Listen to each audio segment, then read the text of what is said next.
Welcome, guys, to Club Parables. This is a series within the zone where we read the Bible and decipher the Bible and talk about the Bible. Absolutely.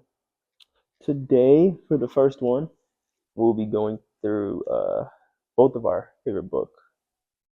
We'll be going through Proverbs Chapters 1, 2, and 3. 1, 2, and 3. And fun fact, it was while reading this book of the Bible where we came up with the idea to start the zone Absolutely. 2 to 3 years ago. And we were reading the book of Proverbs. Yeah. So figured it made sense to start it off with where it all started. Yeah. And for the first chapter, it also talks about the beginning. Purpose and theme. But it's the beginning of knowledge. So that's where we're going to start off. Embracing wisdom. Yep, in chapter 1. I will be reading from the English Student Version, I believe. Student Study Bible. English Standard Version. My bad. And I will be reading from the NIV version. I feel like I should know the New International Version. Yeah. Is what I will be reading from. All right. I'm going to go ahead and get started with Proverbs chapter 1, verse 1. Again, I'm reading the NIV version. Purpose and theme. The Proverbs of Solomon, son of David, king of Israel. For gaining wisdom and instruction, for understanding words of insight, for receiving instruction in prudent behavior, doing what is right and just and fair, giving prudence to those who are simple, knowledge and discretion to the young. Let the wise listen and add to their learning, and let the discerning give guidance. For understanding proverbs and parables, the sayings and riddles of the wise. The fear of the Lord is the beginning of knowledge, but fools despise wisdom and instruction. So, go ahead. So right there, I was just going to say, in verse 7, where it says, the fear of the Lord is the beginning of knowledge. I feel like that's like the title. That's the goal. That's the motto. Also, I have some excerpts within my Bible for the student version where it talks about some individual verses. And right here, it says, after the title, there is an introduction that describes the goal of the whole book and the motto that underlines every instruction in the book, which is referring back to the verse, the fear of the Lord is the beginning of knowledge.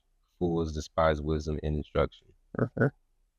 I know for me, what I have highlighted from reading through this, like I've been going around before, I have verse 2 highlighted where it says, for me, for gaining wisdom and instruction, for understanding words of insight. Obviously, that's kind of saying what the purpose and of the theme of what Proverbs is, but I like that it is stating the whole purpose of Proverbs is to gain wisdom and instruction and to understand words of insight. So it's that common thing of just this is to gain, know, and understand what Solomon is telling us. So, but yeah, I like that you mentioned verse 7. The fear of the Lord is the beginning of knowledge, but fools despise wisdom and instruction. Yeah. So I think that's a big one that's often forgotten, is not just about, oh, I'm a follower of Christ, oh, I know who God is. No, it's quite really you can be a Christian and say you know who God is and read your word, but do you fear the Lord? Do you fear the Lord enough to say, oh no, I fear the Lord and I'm going to be obedient? Yeah. And that's also interesting because they're saying the quest for wisdom and knowledge begins with the fear of the Lord. So obviously they're not talking about actually being afraid of like actually fearing the Lord. Exactly. But it's more so like the respect and being obedient to the Lord. You know what I'm saying? Absolutely. All right, verse 8. This is titled Warning Against the Invitation of Sinful Men. Verse 8. Listen, my son, to your father's instructions, and do not forsake your mother's teaching. They are a garland to grace your head and a chain to adorn your neck. My son, if sinful men entice you, do not give in to them. If they say, come along with us, let's lie in wait for innocent blood. Let's ambush some harmless soul. Let's swallow them alive like the grave, and whole like those who go down to the pit. We will get all sorts of valuable things and fill our houses with plunder. Cast lots with us. We will all share the loot. My son, do not go along with them. Do not set foot on their paths. For their feet rush into evil. They are swift to shed blood. How useless to spread a net where every bird can see it. These men lie in wait for their own blood. they ambush only themselves. Such are the paths of all who go after ill-gotten gain. It takes away the life of those who get it. Did you have anything you wanted to say though with what you just read? I'm pretty sure I actually have something written down in my handy dandy notebook. But then I wrote a lot for this one. I know I have verse 8 highlighted where it says, "Listen, my son, to your father's instruction, and do not forsake your mother's teaching." I wrote down in my notebook, it is the responsibility of parents to teach their children, not just throw things in their faces and pushing them along. I feel like that verse is obviously, it's telling us like, hey, listen to your father's instructions and not forsake your mother's teaching. Mm, But I think a lot of the times it's forgotten. Like, yes, like, yeah, we need to listen to our parents, but at the same time, parents need to also realize that they can't just give us the knowledge and wisdom and expect us to just take it and run with it. You know, they still mm, have to teach us and still have to walk with us and still have to like help us understand what it is that we're supposed to know. yeah. Um, I wrote, train your children in the way of righteousness and wisdom. Um, I also wrote down from verse 10 where it says, "My son, if sinful men entice you, do not give in to them." I put, "Bad company corrupts good morals." Um, the enticement that sinners will bring into your life is that feeling of belonging because sin is familiar. I said, because sin is familiar, it's actually the poison that will kill you. It's so familiar to us because we live in a sinful world and we live in a world where it's so easy to sin. It's almost a norm. hmm It is the norm. Exactly. It becomes the norm and it becomes the fact where it's like, oh, well, it's okay if I do it one time. It won't harm me. Mm. But little do we know it's killing us bit by bit, piece by piece. You don't even think about it. hmm and then I know I wrote down also from verses 11 to 15. Solomon is telling us to stay away from bad company. Bad company will ruin your relationship with the Lord. Um, in doing so, we're tuning out the voice of the Lord and tuning in the voice of man. When we keep bad company around us, it is easier for us to tune into what they're telling us and what they're, expecting out of us instead of actually turning to the Lord's voice, who's actually telling us to run away and leave that alone. Mm. Um, because obviously it's so easy for us to listen to the things that are right in front of us, but that's where that faith aspect comes in of having faith in who the Lord is and fearing the Lord for who the Lord is. That like we actually need to do in order to turn to the Lord's voice and not the voice of man. Yeah. That's what I got for this excerpt. Yeah. Going back to verse 8, right here in my Bible, it says, this section describes the two paths implied in verse 7, the wise and the foolish. I'm skipping through parentheses. hmm The wise and the foolish. The appeals consist of father and a mother encouraging a son to seek wisdom and warning him against the ruin that comes with folly. Wisdom calls on who will listen to seek her, a final contrast of the two paths represented by Lady Wisdom and Lady Folly. The purpose of the section is to instruct the young and to simply embrace wisdom and to instill them with the desire to recognize and to continue the path of wisdom. And then it also touches on the father's instructions and the mother's teaching. And it says, the training in wisdom is referred to in Proverbs includes instruction in the home by parents, which as like we all experience, well, not all, but as I've experienced personally, and I would say for you too, the upbringing from our parents is like basically like step one where it comes to like us acquiring wisdom and knowledge, and that starts at a very, very young age. hmm Absolutely. So I feel like that's where you'll basically like be introduced, and also like where you'll fall back on. It's basically like the stem. You know hmm what I'm saying? That's the stem of wisdom. Absolutely, and it's always there because it's always like like they're always reminding us of it. Mm-hmm. They always say like, "Remember what I talked to when you were young? Or remember when you were little when you did this and I steered you from." Mm-hmm. So absolutely, I agree with that. Yeah. The next excerpt in chapter 2, which is actually chapter 1, excuse me. Chapter 1, verse 20, it says, the call of wisdom. Wisdom cries aloud in the street. In the market, she raises her voice. At the head of the noisy street, she cries out. At the entrance of the city gates, she speaks. How long, O simple ones, will you love being simple? How long will scoffers delight in their scoffing, and fools hate knowledge? If you turn at my reproof, behold, I will pour out my spirit to you. I will make my words known to you, because I have called and you refuse to listen. Have stretched out my hand and no one has heeded.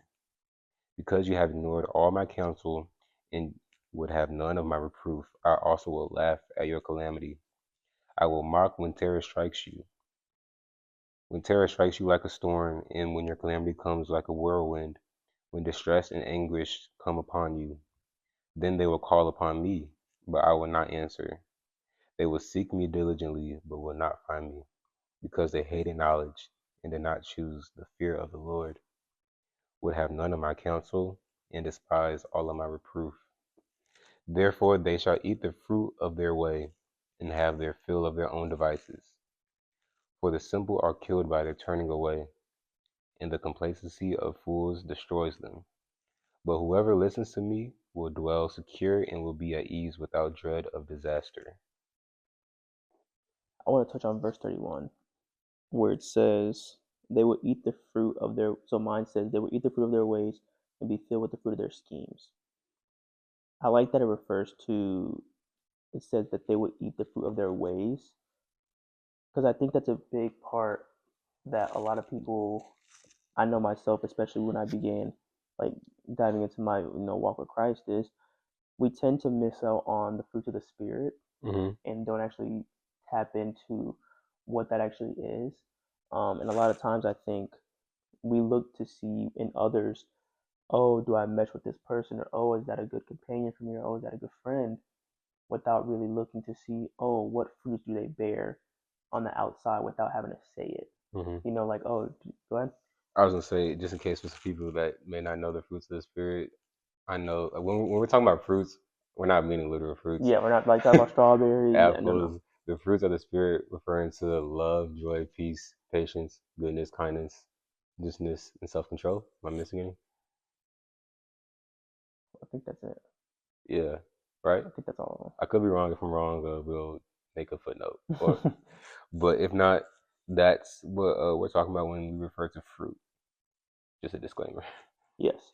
So a big one that I look for in a lot of people is the fruit of joy. You know what I mean? Because obviously, if someone has a joyful spirit, then you or has like that the fruit of joy, you can see that they have like that childlike faith. Mm-hmm. You can see they have that happy spirit. You can see that they're always happy with things. You know what I mean? Someone has the fruit of gentleness. You can see that they're gentle with everyone. That they're slow to anger. And so I like that it says that they will eat the fruit of their ways and be filled with the fruit of their schemes. Because while yes, this is talking about those that don't accept wisdom, you can also look at this in the sense of like, okay, well, you will eat the fruit of your ways. However you act, however you go about things, it's quite literally saying you're gonna have to eat the repercussions of what you like. You have to eat the repercussions of what you sow. Mm-hmm. You know what I mean? So it's like if I'm not sowing the fruit, if I'm not sowing good fruit, I'm gonna end up having to deal with bad fruit. So I think that's a very good thing to keep in mind. Um, Yeah. that while yes, this is talking about wicked men and men that aren't, going towards wisdom, that it's a good reminder that just because yes, it's talking about them, but it's also in referring to us of making that footnote like, hey, like no, you don't have to eat that fruit that they're eating. You can quite literally eat the fruit that you need to focus on. Mm-hmm. Yeah, like that. I feel like I could relate to that too, in terms of like just being gentle. And I've also been around people that are often mad, grumpy, or angry, Mm-hmm. and it seems like they're consistently mad or grumpy or angry. Mm-hmm. But I find myself being very slow to anger, like how you said. And I also know that in the Bible, I don't remember where exactly, but it Mm-hmm. says fools give in to anger. Mm-hmm. So that's something that often sticks with me and why I'm also very slow to anger. And I also find myself just, like I said, how I touched in like the last episode of the podcast, episode 2, go watch it if you haven't yet. I said that I'm pretty much like just chill, you know what I'm saying? Just lay Mm-hmm. back, like I'm like unbothered, you know what I'm saying? Absolutely. So I feel like that's the fruit of gentleness Mm-hmm. that I am just now recognizing. I never like titled it or anything. It's just like, yo, Mm-hmm. just me being chill, but it's the fruit of gentleness. Absolutely. All right, let's go again into chapter 2. You got anything else? Yes, that's what I had to say right now. All right, let's go and tap in. uh, Moral benefits of wisdom. My son, if you accept my words and store my commands within you, turning your ear to wisdom and applying your heart to understanding, indeed, if you call out for insight and cry aloud for understanding, and if you look for it as for silver and search for it as for hidden treasure, then you will understand the fear of the Lord and find the knowledge of God. For the Lord gives wisdom, from his mouth come knowledge and understanding. He holds success in store for the upright. He is a shield to those whose walk is blameless, for he guards the course of the just and protects the way of faithful ones. Then you will understand what is right and just and fair, every good path. For wisdom will enter your heart, and knowledge will be pleasant to your soul. Discretion will protect you, and understanding will guard you. Wisdom will save you from the ways of wicked men, from men whose words are perverse, who have left the straight paths to walk in dark ways, who delight in doing wrong and rejoice in the perverseness of evil, whose paths are crooked, and who are devious in their ways. Wisdom will save you also from the adulterous woman, from the wayward woman, with her seductive words, who has left the partner of her youth, and ignored the covenant she made before God. Surely her house leads down to death, and her paths to the spirits of the dead. None who go to her return, or attain the paths of life. Thus you will walk in the ways of the good, and keep to the paths of the righteous. For the upright will live in the land, and the blameless will reign in it. But the wicked will be cut off from the land, and the unfaithful will be torn from Yeah, that's a good chat. That's a good excerpt. Um, Previously I had verse 1 through 5 Me too. highlighted, Me too. and that is saying, for me, in the English Standard Version, it says, "My son, if you receive my words and treasure up my commandments with you, making your ear attentive to wisdom and inclining your heart to understanding, yes, if you call out for insight and raise your voice for understanding, if you seek it like silver and search for it as hidden treasures, then you will understand the fear of the Lord and find the knowledge of God." I feel like this is pretty much just really like representing how valuable wisdom really is. You know what Mm-hmm. I'm saying? Like just comparing it to, but when it says seeking it like silver, and then also saying search for it as if you would search for hidden treasure, I feel like that really stresses the importance of wisdom. Mm-hmm. I have written down we have the option to receive the word of God or not. Mm-hmm. Wisdom cannot benefit us if we don't receive it or treasure it. I think the biggest thing for me is understanding that we are given free will, you know? And I think in getting that free will, well, yes, we get the decision to, I think it's a big part of how we have to go about things is we're given that free will to make a decision if we're actually going to fear the Lord and trust in Him and really follow Him or not. And I think that's a really big, big thing that a lot of people don't realize is that we have the option to choose if we're going to receive the Word of God or not. You know what I mean? Mm-hmm. And it's like if you're willfully choosing not to receive the Word of God, then that right there is just you being disobedient to Him. And it's one of those things where it's like, how can you expect?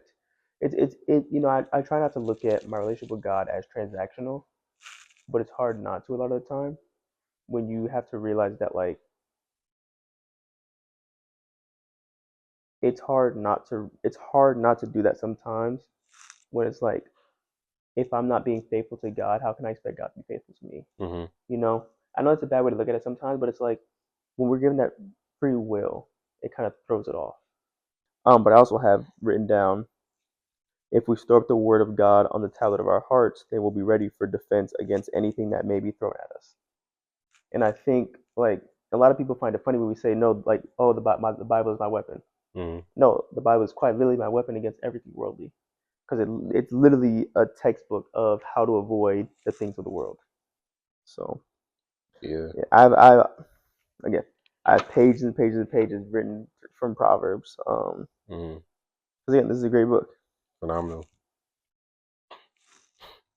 Yeah, I find it interesting. I don't really have like an answer or anything like a statement to say, Hmm. but I peeped how in verse 5 it says, "Then you will understand the fear of the Lord and find the knowledge of God." Hmm.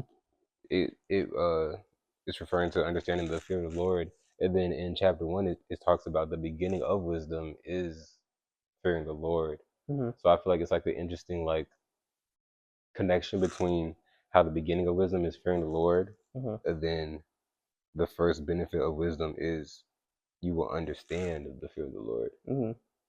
Again, I said I don't have like But answer. I like that connection Yeah, that it's you just a made. connection that I just Yeah, made. Yeah, I like that. I don't think I've ever like sat there and like compared. Like I like that. And you will understand the fear of the Lord and find the knowledge of good for gaining wisdom and instruction for under. Yeah, that's really good. No, that was actually a really great point. thanks, man. All right, chapter 3. Trust in the Lord with all your heart. Verse 1. My son, do not forget my teaching, but let your heart keep my commandments. For length of days and years of life and peace they will add to you. Let not steadfast love and faithfulness forsake you. Bind them around your neck, write them on the tablet of your heart, so you will find favor and good success in the sight of God and man. Trust in the Lord with all your heart, and do not lean on your own understanding. In all your ways acknowledge him, and he will make your paths straight. Be not wise in your own eyes. Fear the Lord and turn away from evil. It will be healing to your flesh and refreshment to your bones. Honor the word with your wealth and with the first fruits of all produce. Then your barns will be filled with plenty, and your vats will be bursting with wine. My son, do not despise the Lord's discipline or be weary to his reproof, for the Lord reproves him whom he loves, as a father the son in whom he delights. Obviously, I have the verse, verse 5 again for chapter 3. Trust in the Lord with all your heart and lean not unto your own understanding. All your ways knowledge him. You'll make it path straight. We actually just talked about that episode 1. Mm-hmm. We talk, we touched on that topic, and a footnote I have right here is trust in the Lord is necessary for following the wise ways of life taught in Proverbs. Trust in the Lord is closely connected to fearing him. Do not lean on your own understanding. Further explains what it means to trust in the Lord. The wise will govern themselves by what the Lord himself declares. They do not trust their own finite and often mistaken understanding if it opposes God's word. Yeah, I love that verse. I love those two verses. It's just again, like I always say, it's a great reminder in just how we need to just trust in Him and not rely so much on our own understanding and what we think is right and what we think might be wrong. Yeah, And just trust in the Lord to give us the answers. yeah, and obviously it's easier said than done, but right here it literally says with all your heart. Mm-hmm. Like you may say it and like have it be like a simple sentence with all your Mm-hmm. heart, but like all your heart, that's a lot. Yeah. That's heavy right there. Another two verses that I want to touch on is verse 9 and 10, where it says, honor the Lord with your wealth, with the first fruit of all your crops. Then your barns will be filled to overflowing, and your vats will brim over with new wine. Verse 9, it ties into me. When I read verse 9, I think of the very beginning in Genesis, where we read about the story of Cain and Abel, where we understand why God reacted the way he reacted. You know what I mean? Because, again, I'm probably going to butcher this. I believe it was Cain was the brother who murdered Abel, correct? You fact check that for sure. We will definitely fact check. But obviously, if I'm correct with how the story went, was because Abel was Abel, gave his like best of the best. You know what I mean? Like he gave the best of the best, didn't hold nothing back. He was like, Lord, this is my best. This is what I have for you. Mhm. Whereas if I'm correct, Cain didn't do that from the jump. He gave the Lord what he thought the Lord would want, what he thought the Lord would approve of. You know, and so in here when it says, honor the Lord with your wealth, with the first fruits of all your crops, it's that reminder of like, don't hold back on what you give to the Lord. Mhm. Because the Lord doesn't hold back on what He gives to us. You know, He blesses us with so many. Quite literally, blessed us with life. Yeah, You every know, single day. every single day. Every single day, wake up. I thank him. Thank you, God. hmm So why would I, as a human, not want to give back the gifts that God has given me? You know Mhm. what I mean? Yeah. And like not even just for the sake of like honor the Lord with your wealth with the first fruits of all your crops, But even where it talks about somewhere in the Bible where it talks about like God gave us gifts, and it's the stories of like how people like they took the gift that God gave and they went out and did something with it. Mm-hmm. But then there's that one who took the gift that God gave them and buried it. And then when God came back, unburied it, said, "Lord, here's the gift that I have." And God, excuse me, God's sitting there looking at him like, why'd you do that? Like I gave you this gift to grow it. I gave you this gift to learn from it, to do something with it, not just to hold on to it for yourself. Mm-hmm. And so this is a reminder to me where it's like, no, it's not just about the money, it's not just about materialistic things, it's about no. I want to give what the Lord gave me, you know? Yeah. I feel like the Lord gave me the gift of photography. So I want to be able to give what the Lord gave me to others. I want to Facts. be able to show off the Lord's creation, especially with athletes. Mm-hmm. You know what I mean? Yeah. Like you always see athletes say, "Oh, I want to, first and foremost, I want to thank God for what God's done for me. I want to be able to capture those moments with my camera." Mm-hmm. And so I feel like if I'm not doing that, if I'm just doing it for my own sake, for what I want to do, it's kind of pointless, you know? And Yeah. not even for the sake of, oh, if I take these photos and I send them out, I'm going to get so much recognition. No, I quite literally just want to do it because I know that's what I would want to see if I was in their position. So I want to be able to show them what I'm seeing in them, you know? Yeah. And I feel like that's another good way to look at those two verses, not just expect it to be about crops and about money and about wealth. Mm-hmm. Yeah. With all you do, you should be doing it to glorify God for Mm-hmm. sure. Also, with verse 9, I had a different take than you had, more so with the honor the Lord your God with your wealth and with the first fruits. The thing that really stuck out to me was like the first fruits. That kind of related to, for me at least, like just putting God first. You feel what Mm-hmm. I'm saying? Like not second. Like if you're if you're benefiting whatever, don't wait until you have like a satisfied amount of like what Mm-hmm. you wanted, and then give whatever you make profit like off of that to Mm-hmm. the God to God. Take what you have, like take like your first profit. You know what I'm Mm-hmm. saying? Like don't wait until you're Until satisfied it's and then grown and you feel like that's yeah, what's, yeah, absolutely. yeah. So say like for example, boom, we make money off of this. Mm-hmm. You feel me? And we won't wait until we get to $1,000. You know what I'm Mm-hmm. saying? We'll take the first $10. Boom. Here you go, God. Thank you, God. You feel me? Absolutely. Yeah. No, yeah, I love that you mentioned that. I like that. Yeah. Tell me. Yeah. Bless it. Yeah. All right. We're at verse 13. Blessed are those who find wisdom, those who gain understanding. For she is more profitable than silver and yields better returns than gold. She is more precious than rubies. Nothing you desire can compare with her. Long life is in her right hand. In her left hand are riches and honor. Her ways are pleasant ways, and all her paths are peace. She is a tree of life to those who take hold of her. Those who hold her fast will be blessed. By wisdom the Lord laid the earth's foundations. By understanding he set the heavens in place. By his knowledge the watery depths were divided, and the clouds let drop the dew. My son, do not let wisdom and understanding out of your sight. Preserve sound judgment and discretion. They will be life for you and ornament to grace your neck. Then you will go on your way in safety, and your foot will not stumble. When you lie down, you will not be afraid. When you lie down, your sleep will be sweet. Have no fear of sudden disaster or of the ruin that overtakes the wicked. For the Lord will be at your side and will keep your foot from being snared. Do not withhold good from those to whom it is due when it is in your power to act. Do not say to your neighbor, "Come back tomorrow and I will give it to you," when you already have it with you. Do not plot harm against your neighbor who lives trustfully near you. Do not accuse anyone for no reason when they have done you no harm. Do not envy the violent or choose any of their ways. For the Lord detests the perverse, but takes the upright into his confidence. The Lord's curse is on the house of the wicked, but he blesses the home of the righteous.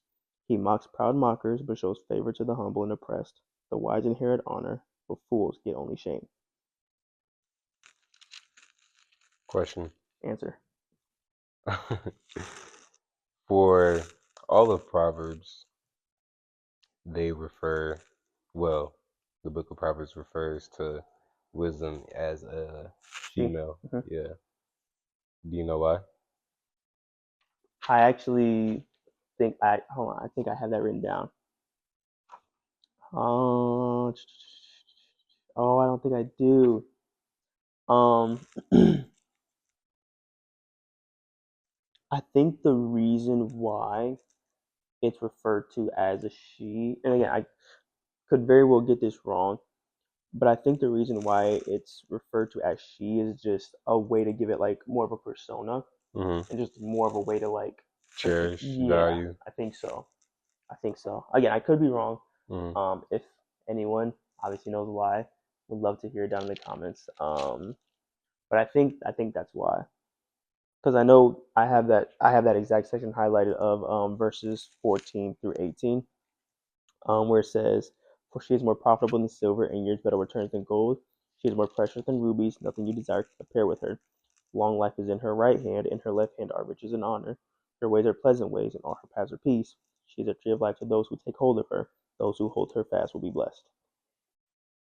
I like that it mentions that nothing materialistic, silver, gold, rubies, anything we desire, Yeah, compared to wisdom. yeah. That's a big thing of like telling us like, hey, wisdom is the most important thing that you can have in your relationship with God, and having that knowledge of God. You know, no amount of money, no amount of wealth, no amount of anything you can desire will Mm-hmm. ever compare.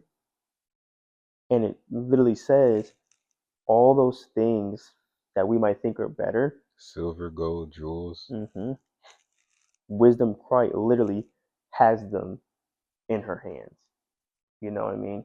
So it's like we're thinking gold, silver, rubies, all the desires we have are better than wisdom. Mm-hmm. When wisdom will quite literally just sit here and just hold them in her hand, just like, hey, I have them right here. Yeah, it says long life is in her right hand. hmm Alone. hmm Alone. Alone, and in her left are riches and honor. Riches and honor. So all the riches, all the things we desire, are quite literally just in the grasp of wisdom. That's actually crazy. hmm Just rereading it and just seeing how the book describes her. And by her I mean wisdom. It says all her paths are peace. hmm Like I don't know. I can't really describe the value of wisdom with just words alone. Like hmm it's crazy actually once you really truly understand. And that's the biggest thing. Is like we don't have to sit here and try to understand it. You know what I mean? Mm-hmm. We just have to trust in the Lord with it. Faith. hmm Walk by faith, not by sight. Watch episode 2. But yeah, no, I mean, again, I love the Book of Proverbs. Like it's a very good. Again, this is the one thing I would say. Proverbs is a very good reminder of why. Like Proverbs is a very good reminder of the lessons that we need to be taught Mm-hmm. in order to truly like have a walk with God. That's kind of how I look at it. It's Mm-hmm. like we always say, "Oh, I don't know what I should, I don't know what I should do." We quite literally have a book that gives us all the answers. It doesn't sugarcoat it. It doesn't take away from us. It doesn't lead us astray. It quite literally tells us word for word what we should do. Another Yeah. verse that I want to mention is verse 28. Verses 27 and 29, 27 and 28, where it says, "Do not withhold good from those to whom it is due, when it is in your power to act. Do not say to your neighbor, 'Come back tomorrow, and I'll give it to you,' when you already have it with you." Mm-hmm. We don't really like do that in today's society a lot of the time. You know what I mean? It's Mm-hmm. kind of like what you said earlier, where it's like, I don't want to hold on to it until I can make it the best it can be when Mm-hmm. I have it now. Right. You know what I mean? Yeah. I don't know. Yeah. Just like seeing that, I Yeah. don't You really gotta go back and double down on all the verses know. so it can really hit you. Because like that's not even a verse that I have highlighted in here, but it's like Yeah. rereading. I'm just like, that's actually a really good verse to like keep in mind. Yeah. You know, Don't be stingy. don't be do not yeah, That's basically what don't be it's saying. stingy. Um, Yeah. something that I actually have written down that I want to mention. Um, for Proverbs 3, I have always be teachable. The minute you think you know more than God is when you will fail. God isn't trying to control us, but to set us free. I like that.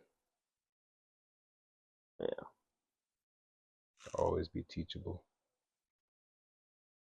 And I also put do good when you have the power to do so. Do not procrastinate when the opportunity presents itself.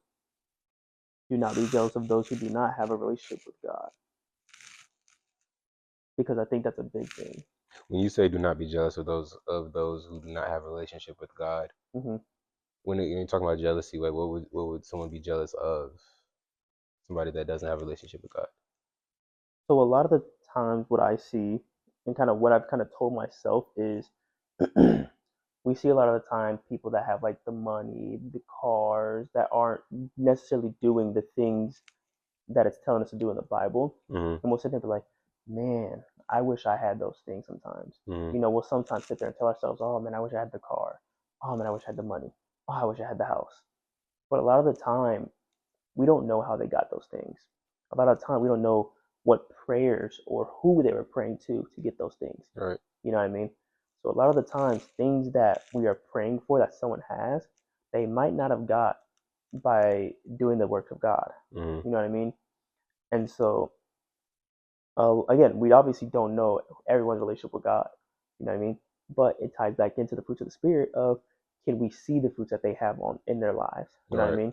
Right. And if I can't see a fruit of the spirit in their lives, how am I to sit here to say that they have a relationship with God? And how can I sit here and say, excuse me, oh, I wish I had what they have, Yeah. but they don't have a relationship with God? You know? Yeah. That's another goal that I have is to someone to know that I am a Christian, someone to know that I'm representing God without me being like, yo, I'm a Christian. Mm-hmm. Yo, I love God. Look at me. I love God. I want them to know just by how I act, how I walk, how I talk, you know? Absolutely. Yeah. That's the biggest thing I think that's the biggest thing going into 2026, especially that I want to like that I want us to both be able to do is just walk. I want people to see us and say, oh, they have that Jesus glow. You know what I mean? Mm-hmm. I can see God working in them. I can see God working on them. I can see God working through them. It's the God in me. Hmm. Shout out Mary Mary. And not even for the sake of someone like not even for the sake of people being like, oh my gosh, I can see God working in you, Mm-hmm. but more so to be like, oh my gosh, I see God working in you. I'd love to hear your story, or oh, can we talk about God? You Mm-hmm. know? Yeah, for sure. Another footnote that it has right here that I want to touch on and read. It says for verses 19 and 20 in chapter 3, God has built the principles of wisdom into the ways of the like how the world works. Hmm. Wisdom keeps the world from descending into chaos. Thus, when one lives without integrity, one violates the very rules that hold everything together. One cannot do this and thrive. I just want to read that because it's like God didn't make this hard. You know what I'm saying? Hmm. Like it could feel hard, and at Hmm. times it is challenging, but it's like it's not hard. Like Hmm. he like it says right here, he built the principle into the ways how the world works. You know what I'm Hmm. saying? It's like with everything you do, just just be very wise of it. You know what I'm saying? Like Hmm. it's not rocket science. Absolutely, yeah. Obviously, it could be easier said than done, but like as you continue to journey with God and as your faith grows, Hmm. it'll become more easy. Hmm. Yeah. Yeah, I love that entirely. Because I think another thing too that we have to realize is that God is close to those who are hurting.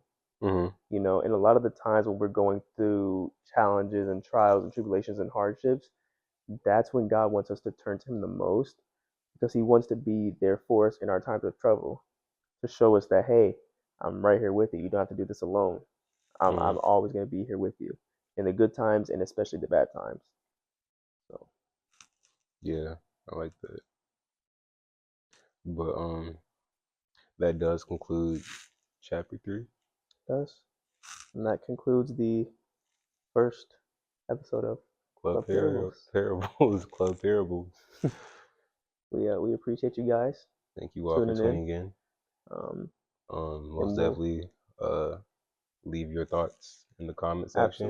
absolutely. We would love to see what you guys took away from this and continue the conversation. We will see you guys on the next episode of Club Parables as we continue to journey through Proverbs. Peace. Peace.